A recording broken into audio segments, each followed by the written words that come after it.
ਮਹਿੰਗਾਈ ਦੇ ਖਿਲਾਫ ਕਾਂਗਰਸ ਆਈ ਸੀ ਸੜਕਾਂ ਤੇ, ਪਰ ਦੱਸਦੇ ਆ ਵੀ ਆਪਸ ਵਿੱਚ ਹੀ ਰੱਟਾ ਪੈ ਗਿਆ, ਖਾਸਾ ਪੈ ਗਿਆ ਸੀ। ਐਕਚੁਅਲੀ ਜਿਹੜੇ ਫਿਰ ਉਹ ਗੱਲ ਆ ਜਾਂਦੀ, ਉੱਥੋਂ ਹੀ ਸ਼ੁਰੂ ਕਰਦੇ ਕਿ ਗੁਰਬਾਣੀ ਕਹਿੰਦੀ ਹੈ ਕਿ ਵਕਤ ਵਿਚਾਰੇ ਸੋ ਬੰਦਾ ਹੋਏ। ਜੀ। ਜਦੋਂ ਤੁਸੀਂ ਵਕਤ ਹੀ ਨਹੀਂ ਵਿਚਾਰਦੇ ਕਿ ਵਕਤ ਕਿਹੋ ਜਿਹਾ ਚੱਲ ਰਿਹਾ, ਤੁਸੀਂ ਸੜਕਾਂ ਦੇ ਉੱਤੇ ਆਏ ਕਿਉਂ? ਸੜਕਾਂ ਦੇ ਉੱਤੇ ਤਾਂ ਆਏ ਹੋ ਕਿ ਲੋਕਾਂ ਦੀ ਨਬਜ਼ ਨਹੀਂ ਤੁਸੀਂ ਪਛਾਣ ਸਕੇ। ਨਵਜੋਤ ਸਿੰਘ ਸਿੱਧੂ ਹੋਰਾਂ ਨੇ ਪਹਿਲਾਂ ਤਾਂ ਉਹ ਮੌਨ ਧਾਰ ਕੇ ਘਰ ਬੈਠੇ ਰਹੇ। ਜਦੋਂ ਅਖੀਰਲਾ ਸਾਲ ਸ਼ੁਰੂ ਹੋਇਆ ਫਿਰ ਉਹਨਾਂ ਨੂੰ ਚੇਤਾ ਆਇਆ ਤੇ ਫਿਰ ਉਹਨਾਂ ਨੇ ਧੜਾ ਧੜ ਜਿਹੜੇ ਸੀ ਉਹ ਟਵੀਟ ਕਰ ਕਰਕੇ ਕਾਂਗਰਸ ਹਾਈ ਕਮਾਂਡ ਨੂੰ ਮਜਬੂਰ ਕੀਤਾ ਕਿ ਪ੍ਰਧਾਨਗੀ ਉਹਨਾਂ ਨੂੰ ਦਿੱਤੀ ਜਾਵੇ। ਪ੍ਰਧਾਨਗੀ ਮਿਲ ਗਈ, ਚਲੋ ਮਿਲ ਗਈ, ਤੇ ਕਿਹੜਾ ਢਾਂਚਾ ਉਹਨਾਂ ਨੇ ਸੈੱਟ ਕੀਤਾ? ਨਵਜੋਤ ਸਿੰਘ ਸਿੱਧੂ ਹੋਰਾਂ ਨੇ ਕੋਈ ਵੀ ਨਹੀਂ, ਢਾਂਚਾ ਕੋਈ ਬਣਾਇਆ ਹੀ ਨਹੀਂ ਕਾਂਗਰਸ ਦਾ। ਤੇ ਫਿਰ ਉਹ ਮੈਂ ਦੇ ਚੱਕਰ ਦੇ ਵਿੱਚ ਪੈ ਕੇ ਉਹਨਾਂ ਨੇ ਐਸਾ ਸੱਤਿਆਨਾਸ਼ ਕਾਂਗਰਸ ਦਾ ਕਰ ਦਿੱਤਾ ਕਿ ਅੱਜ ਕਾਂਗਰਸ ਕਿਸ ਜਗ੍ਹਾ ਦੇ ਉੱਤੇ ਆ ਕਿਸੇ ਨੂੰ ਦੱਸਣ ਦੀ ਲੋੜ ਨਹੀਂ। ਔਰ ਇਹਦੇ ਵਿੱਚ ਮੈਂ ਨਹੀਂ ਕਹਿੰਦਾ ਕਿ ਇਕੱਲੇ ਨਵਜੋਤ ਸਿੰਘ ਸਿੱਧੂ ਹੋਰਾਂ ਦਾ ਹੱਥ ਹੈ, ਪਰ ਨਵਜੋਤ ਸਿੰਘ ਸਿੱਧੂ ਹੋਰਾਂ ਦਾ ਵੱਡਾ ਇੱਕ ਹੱਥ ਹੈ। ਉਹ ਕਿਸੇ ਨੂੰ ਬੰਦਾ ਹੀ ਨਹੀਂ ਸਮਝਦੇ, ਈਵਨ ਉਹ ਪੱਤਰਕਾਰਾਂ ਨੂੰ ਕਿਸੇ ਨੂੰ ਪੱਤਰਕਾਰ ਨਹੀਂ ਸਮਝਦੇ। ਤੈਨੂੰ ਕੀ ਪਤਾ, ਤੂੰ ਮੇਰੀ ਗੱਲ ਸੁਣ, ਤੂੰ ਆ ਕਰ, ਤੂੰ ਆ ਕਰ। ਉਹਨਾਂ ਦੀ ਬਾਡੀ ਲੈਂਗੁਏਜ ਜਿਹੜੀ ਆ ਉਹ ਹੰਕਾਰ ਦੇ ਨਾਲ ਕੰਪਲੀਟ ਭਰੀ ਹੋਈ ਆ। ਕੱਲ ਜਦੋਂ ਕਾਂਗਰਸ ਨੇ ਮਹਿੰਗਾਈ ਦੇ ਖਿਲਾਫ ਵੱਖ-ਵੱਖ ਰਾਜਾਂ ਦੇ ਵਿੱਚ ਧਰਨੇ ਦੇਣੇ ਸੀ ਤੇ ਇੱਕ ਧਰਨਾ ਚੰਡੀਗੜ੍ਹ ਦੇ ਵਿੱਚ ਵੀ ਸ਼ੁਰੂ ਹੋਇਆ, ਉਹਦੇ ਵਿੱਚ ਨਵਜੋਤ ਸਿੰਘ ਸਿੱਧੂ ਹੋਰਾਂ ਨੇ ਉਹੀ ਗੱਲਾਂ ਫੇਰ ਕਰਨੀਆਂ ਸ਼ੁਰੂ ਕਰ ਦਿੱਤੀਆਂ ਕਿ ਇੱਥੇ ਬੇਈਮਾਨ ਨੇ ਸਾਰੇ, ਮੈਂ ਬੇਈਮਾਨਾਂ ਦਾ ਸਾਥ ਨਹੀਂ ਦੇਣਾ, ਜਿਨ੍ਹਾਂ ਦੇ ਘਰਾਂ ਚੋਂ ਪੈਸੇ ਲੱਭਦੇ ਆ ਉਹ ਬੇਈਮਾਨ ਹੈ, ਮੈਂ ਇਮਾਨਦਾਰ ਸੀ, ਮੇਰੀ ਗੱਲ ਨਹੀਂ ਸੁਣੀ ਗਈ।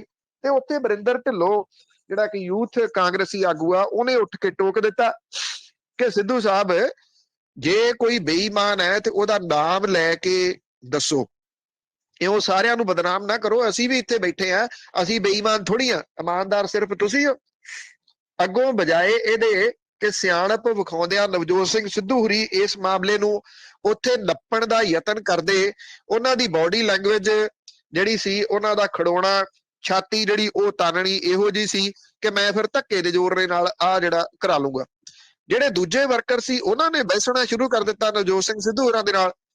ਕਾਂਗਰਸ ਨੇ ਇਹ ਰੋਸ ਧਰਨੇ ਤੋਂ ਬਾਅਦ ਇੱਕ ਰੋਸ ਮਾਰਚ ਕਰਨਾ ਸੀ ਮਹਿੰਗਾਈ ਦੇ ਖਿਲਾਫ। ਉਹ ਰੋਸ ਮਾਰਚ ਤਾਂ ਕਿਤੇ ਖਿੰਡਰ ਫੁੰਡਰ ਗਿਆ, ਉਹ ਹੋਇਆ ਹੀ ਨਹੀਂ। ਤੇ ਰੋਸ ਧਰਨਾ ਵੀ ਚੁੱਕਣਾ ਪੈ ਗਿਆ। ਇਸ ਕਰਕੇ ਚੁੱਕਣਾ ਪੈ ਗਿਆ ਕਿ ਨਵਜੋਤ ਸਿੰਘ ਸਿੱਧੂ ਹੋਰਾਂ ਦੀ ਵਜ੍ਹਾ ਕਰਕੇ ਉੱਥੇ ਤੂੰ ਐਵੇਂ ਸਟਾਰਟ ਹੋ ਗਈ।